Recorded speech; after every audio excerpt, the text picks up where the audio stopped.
Hey everybody, welcome in. It's another edition of the Doug Russell Television Show right here on sportsradio1250.com. Before we get started, from the Shameless Self-Promotion Department, the new issue of Milwaukee Magazine is out, and it is the August issue. It's got Best Happy Hours on the cover, and if you leaf towards page 64 through 67, it is my feature debut as a writer for Milwaukee Magazine. It's called Green Acres, and it's about the state of golf in Wisconsin. Of course, we've got next year the PGA Championship heading to Whistling Straits, also in 2015 at Whistling Straits, the Ryder Cup in 2020 at Whistling Straits, the U.S. Amateur next year at Erin Hills, maybe the U.S. Open in 2017 at Erin Hills as well. Black Wolf Run in 2012 will host, once again for the second time, the U.S. Women's Open.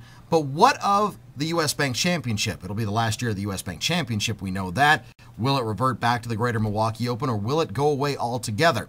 It's obvious a new sponsor needs to be found, U.S. Bancorp pulling out after this year. But what of the tournament in and of itself? Can it be saved? The only regular PGA Tour stop here in Milwaukee. The rest of the week, Mike and I will be out at Brown Deer Park for the final U.S. Bank Championship. I don't want to see the tournament go away at all. I think it's valuable for everyone here in Milwaukee. And finally, we're starting to see some bigger names commit to the tournament, but it cannot be held on the same weekend as the British Open if it's going to survive long term. Stay tuned for that.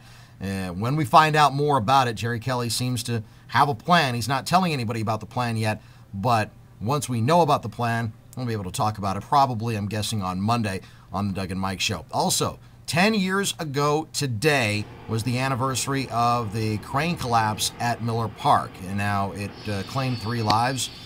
3 construction workers were killed instantly when Big Blue collapsed on top of them at Miller Park, set construction back a year. The Brewers had to play at County Stadium for 1 extra season.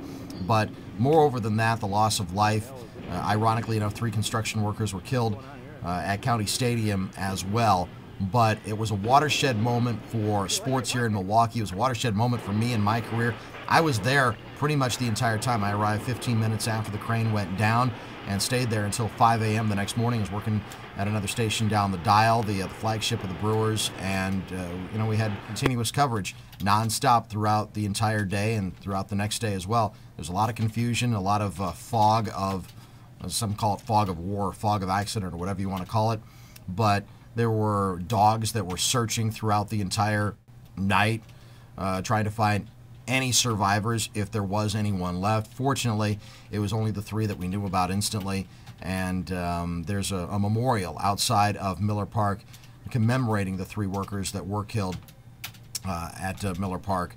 But on the 10-year anniversary, we just wanted to mark that and show you some amazing pictures of one of the biggest moments, unfortunate biggest moments, in Wisconsin sports history. Finally, congratulations to Prince Fielder. On another note, he is the winner of the Home Run Derby last night at Busch Stadium. The All-Star Game is tonight. Just hope Prince's swing isn't screwed up for the rest of the season, or at least even a couple of weeks when the Brewers get back from the Midsummer Classic. That'll do it for this edition of the Doug Russell Show, right here on sportsradio1250.com. Doug and Mike Radio Show live at Brown Deer Park tomorrow morning, starting at 5 right here on sportsradio1250.com and on the radio on AM 1250 WSSP. Doug Russell Show. Doug Russell Show. Doug Russell Show.